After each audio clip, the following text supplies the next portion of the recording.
Programa Sim a Vida chega até você mais uma vez aqui pela Rede Católica da Igreja. Esse programa que traz o valor da vida humana, todas as suas fases, principalmente desde a vida pré-natal, a criança ainda em desenvolvimento no útero materno. E no programa de hoje nós vamos entrar realmente nesse ponto. Nós vamos falar sobre o desenvolvimento dessa criança no ventre materno. E para isso nós temos no programa de hoje aqui o Dr. Fabrício Coelho. Dr. Fabrício Coelho, do Rio de Janeiro, médico da família e também da socorrista neonatal. Seja muito bem-vindo, Dr. Fabrício. Muito obrigado, é um prazer poder estar nessa tarde com vocês. Poder estar partilhando não só um pouco do conhecimento que Deus nos concede acadêmico, também como parte da nossa experiência. Acima de tudo, já entrando, Dr. Fabrício, é um médico jovem. O que levou a carreira, essa vocação, vou até chamar assim, médica e ainda a questão familiar e também neonatal? A questão médica eu posso dizer que foi a graça de Deus já no namoro dos meus pais. E desde quando meus pais namoravam, eles já sonhavam em ter apenas um filho, e que seria Carlos Fabrício Coelho da Assunção, que é o meu nome completo, seria o filho único, eles não queriam outro filho, e que ele seria médico, e ainda disseram que queriam olhos azuis. Exigentes. Então, desde a época em que eles namoravam, naquela época, um namoro santo, um namoro correto, segundo a palavra do Senhor, Deus os abençoou com isso.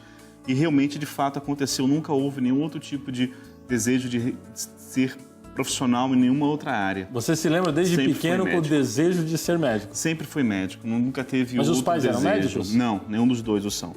Apenas realmente por eles estarem, já falarem sobre isso, realmente isso entrou dentro de mim e hoje eu agradeço muito a Deus por ter abençoado o desejo dos dois. Amém. Na verdade, eu vejo que foi Deus que colocou no coração dos dois esse desejo para que eles pudessem pedir a Deus isso. Porque eu não me vejo em outro tipo de profissão. Mas e aí?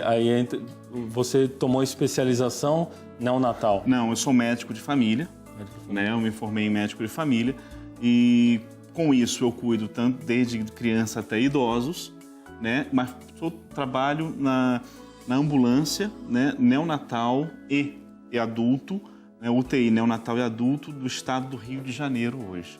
Então eu tenho várias experiências com bebês, em ter feito diversos procedimentos com eles em que eu pude constatar a maravilha da vida. Inclusive também muitas mães guerreiras que tiveram seus filhos com anencefalia, com microcefalia e ver no rosto delas a alegria e o prazer de dizer que aquela criança era um filho tanto amado. Enquanto que o nosso STF, os nossos juízes disseram que crianças com anencefalia não podem nascer, né? Ou melhor, podem ser livremente abortadas, né? Infelizmente, veremos falar sobre isso aqui, com certeza. Doutor Fabrício, mas na sua área, eu quero de você agora, nós queremos de você agora uma resposta da tua área, a ciência.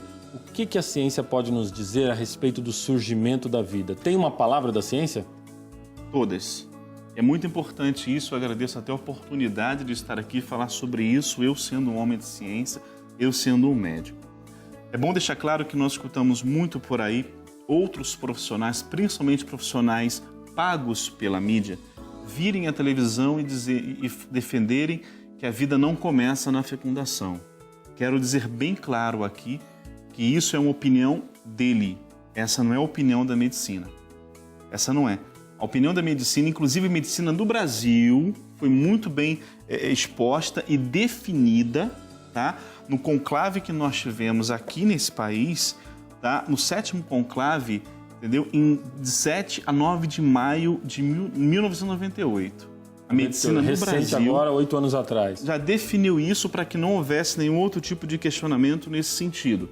Então, todos os médicos, tá, que trabalham na Federação Brasileira precisam ser obedientes a isso, que é a seguinte declaração: é um fato cientificamente comprovado que a vida humana tem início na fusão do óvulo com o espermatozoide. Hoje nem falamos mais óvulo, falamos ovócito secundário, devido a uma mudança de nomenclatura. Mas na união do ovócito secundário com o espermatozoide, quando forma o zigoto.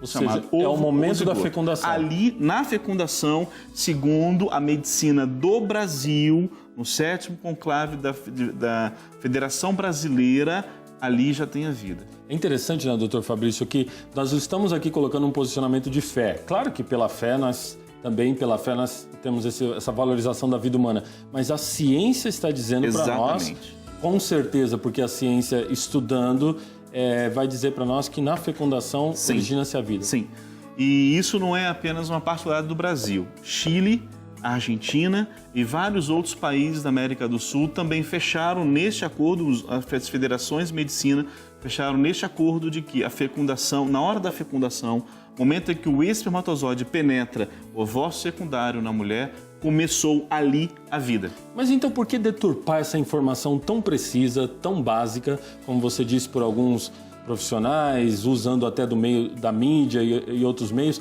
Por que deturpam isso? Por que não deixam isso tão claro? Porém, nós começamos a observar que certamente tem alguns interesses, eu diria, escusos por trás disso. Não só pelo fato de que eles estão vindo justamente à mídia defender uma coisa que é falsa, que não é verdadeira, mas talvez outros interesses os quais eles não querem deixar claro para nós por que eles realizam isso.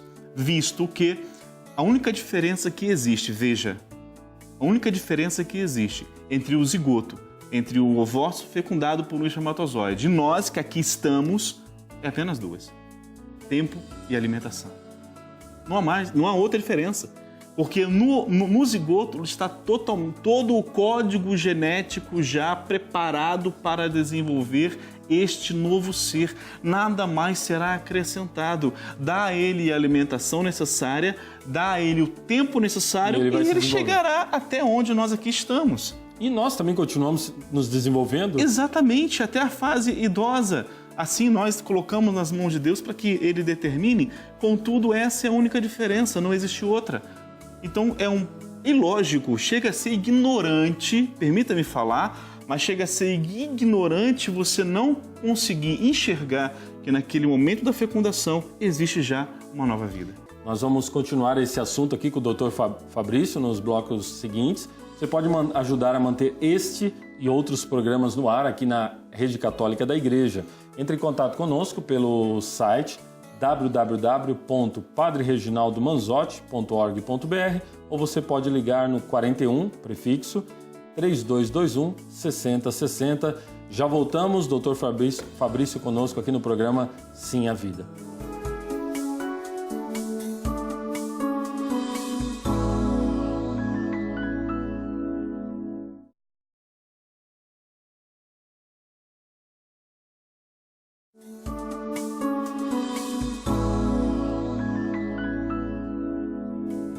Voltamos com o programa Sim à Vida aqui na Rede Católica da Igreja. Estamos entrando na questão do desenvolvimento da criança e também tipos de abortamento.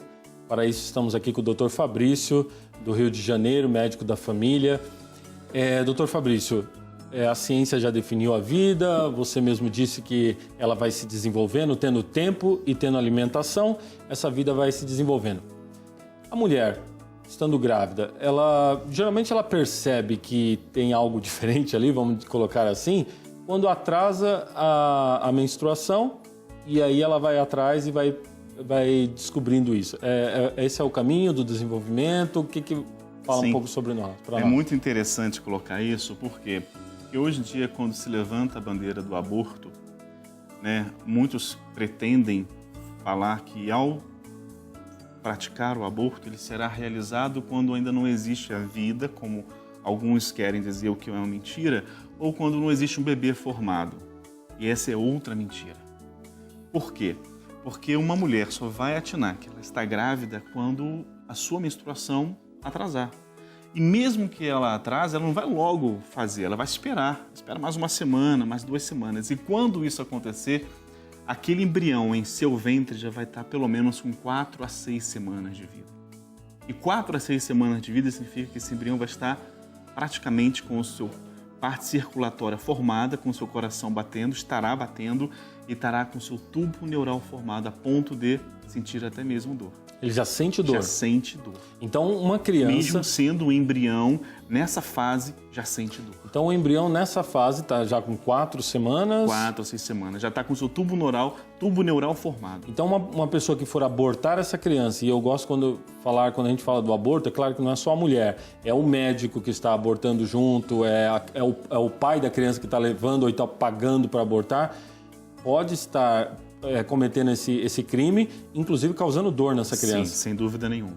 Não vai ser uma dor completamente percebida por um cérebro formado, que ainda não está, mas o tubo neural formado já transmite sinapses, é onde vai lhe causar sim dor, sem dúvida nenhuma. Às vezes a gente ouve assim, é somente um pouquinho de célula, é um tecido. Não é. Não é só isso. Não é. Inclusive já vai estar praticamente formado, porque com o seu tubo neural formado, ele já começa a adquirir a forma já de um bebezinho apenas o seu tamanho, que é muito pequeno. O formato dele, ou seja, a forma como ele já tem é de uma criança ali. Sim, apenas é muito pequeno. Então isso é muito importante deixar claro, que o tempo que ela for perceber que ela está grávida, apesar dela não ter muitas transformações aí nesse seu corpo, e não poder sentir, porque é do tamanho, às vezes, de um grão de uma semente de maçã, mas já tem uma forma já totalmente pré-definida de um bebê. É a coisa mais linda. E é interessante que o que nos leva a ter esse conhecimento é o estudo da biologia, da medicina fetal e da embriologia. Juntamente com a medicina, essas 3 ciências que estão especializadas em estudar isso defendem a vida começa na fecundação. Os pais da embriologia, né, Moore e Pursue, ambos sempre concordaram com isso em todo o seu estudo embriológico. Todas as suas teses, tudo aquilo que eles botaram como um tema para nós hoje estudarmos e aprendermos, eles deixam isso muito claro. O desenvolvimento humano é um processo contínuo que começa quando o ovócito secundário de uma mulher é fertilizado por espermatozoide. Aquilo que eu falava aqui mais cedo. O desenvolvimento envolve muitas modificações que transformam uma única célula, no caso o zigoto, em um ser humano multicelular. Ou seja, eles, de forma muito clara, não deixaram margem para ter dúvida. Basta realmente, como eu falei, você dar tempo e alimentação. E aquele zigoto será um ser humano completo. E é um corpo de ciências, além da medicina, a embriologia, a biologia, que vão mostrando... São simplesmente aquelas que existem para estudar isso. E não teria como ser diferente, né? Porque, ainda mais que à medida que a ciência vai avançando, só está comprovando algo que a natureza deixa claro para nós. E né? É muito interessante isso, porque a ciência avançando, quanto mais técnicas hoje nós temos para salvar bebês, já conseguimos até mesmo salvar bebês com 24 semanas, 21 semanas de vida, onde muitos órgãos ainda estão terminando o desenvolvimento, o pulmão é o último a ser formado. Mas já com 21 semanas, com a tecnologia que temos no Brasil, eu quero deixar isso claro, isso não é coisa de primeiro mundo ou coisa muito difícil, não. No Brasil temos essa tecnologia. Já conseguimos salvar vidas com 21 a 24 semanas.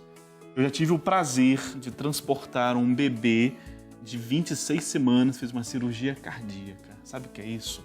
26 semanas. 26 semanas, vivo ali lutando e sobreviveu. Isso é maravilhoso. Isso é maravilhoso. São profissionais competentes, excelentes profissionais, entendeu? Médicos neonatais, cirurgiões neonatais, que conseguem fazer grandes milagres com a graça de Deus, sem dúvida nenhuma, mas que com a ciência já conseguem salvar vidas tão novas, tão pequenas. E aí nós voltamos naquilo que nós falávamos, doutor Fabrício, no bloco anterior, que diante disso, da constatação da ciência, da possibilidade que se abre com o desenvolvimento da medicina, aquilo que você está colocando para nós agora das possibilidades aí de salvar uma criança de 26 semanas, só pode ser má fé dizer que ali não tem uma vida, que pode ser descartada, tentar ludibriar até a consciência da mulher para que ela realmente pense que não tem uma vida ali e aceite facilmente o aborto, né? Olha, infelizmente eu não consigo encontrar outra resposta. Existe algum interesse por trás disso, porque cientificamente não há nenhum tipo de base para que eles falem o que eles falam. Nesse programa aqui nós já tivemos um programa específico falando de uma indústria do aborto, já falamos aqui, com certeza o senhor sabe muito bem disso. A gente sabe, nós não somos bobos e que tem muito dinheiro por trás, que alguns querem ganhar muito em cima do aborto, do sofrimento das mulheres, desse ataque contra a vida. Ficou muito bem provado no passado, com o escândalo da Planned Parenthood. Exato. Né? Onde foi mostrado claramente tudo que eles fazem com o tráfico de órgãos e com o uso de tecidos para produzir, enfim, diversos tipos de substâncias. Exatamente. Nós vamos para um breve intervalo, nós já vamos voltar com o Dr. Fabrício, ainda tocando nesse assunto da vida, o desenvolvimento da vida embrionária e também as suas ameaças. Já voltamos, programa Sim a Vida.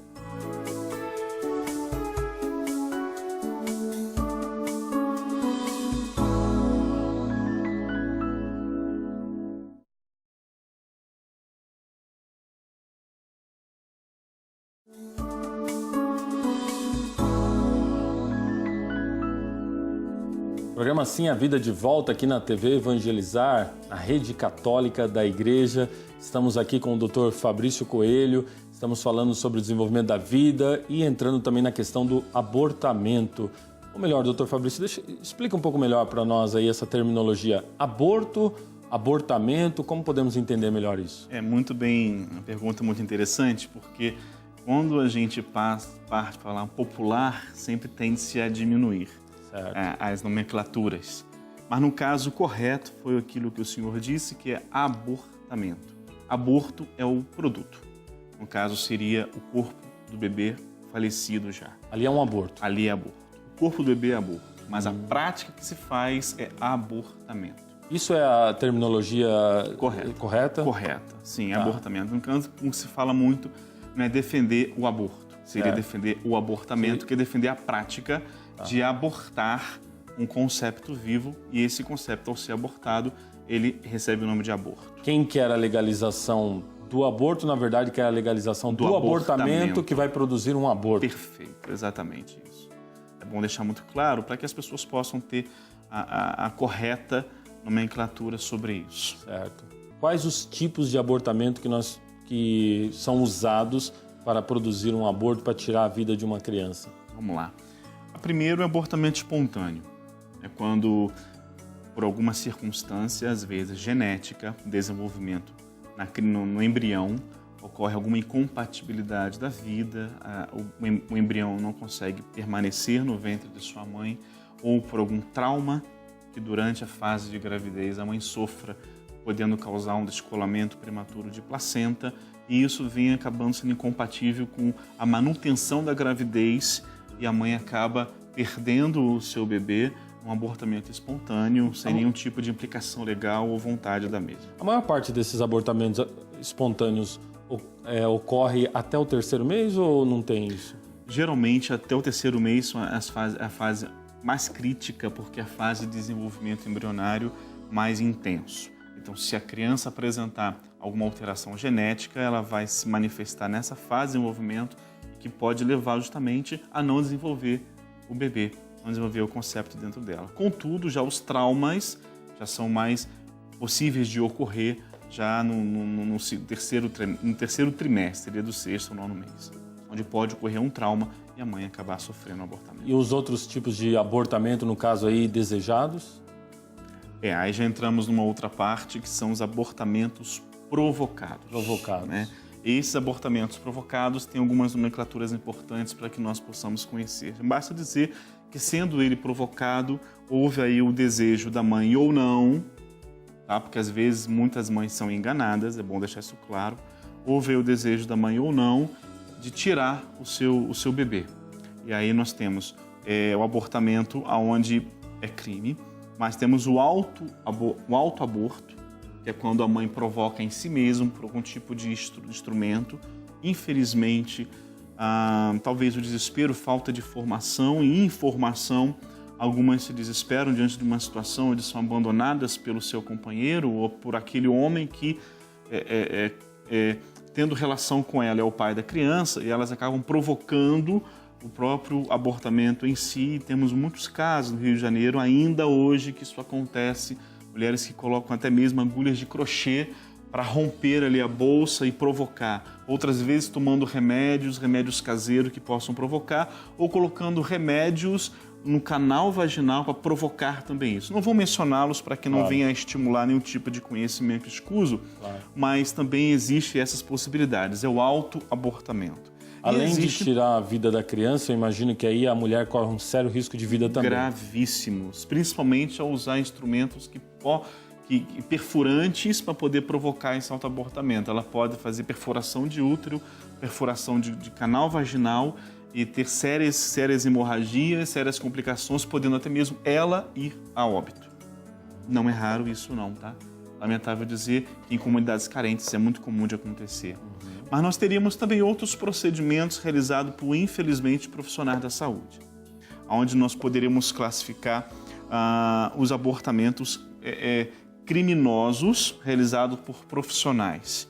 Que aí nós teríamos aí alguns métodos, poderíamos dizer, métodos de abortamento.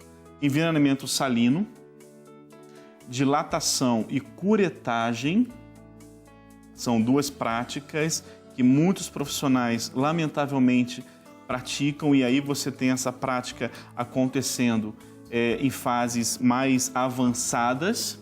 Sucção do concepto, que também pode acontecer, ou cesárea. São 4 práticas de abortamento realizadas por profissionais formados, no caso médicos, só eles podem realizar isso. Você usou uma alguns países, infelizmente, desenvolvidos, podemos assim dizer, autorizado pela justiça. Você usou uma palavra aí que me chamou muita atenção, uma palavra forte, dilaceração. E eu estou ligando as coisas aqui, que no bloco anterior você havia dito que a criança em desenvolvimento já pode sentir dor. E ela está sendo dilacerada? Sim, perfeitamente. Interessante que nessa prática de dilatação, né, e dilaceração é praticado em bebês no 3º trimestre, do 6º ao 9º. Bebê completamente formado e já grande. E qual a diferença entre abortamento eugênico para um abortamento terapêutico? Sim, é onde eu ia chegar, que ainda temos ainda abortamento dito terapêutico, quero botar essa palavra por mim mesmo, abortamento dito terapêutico, e temos sim também o abortamento eugênico.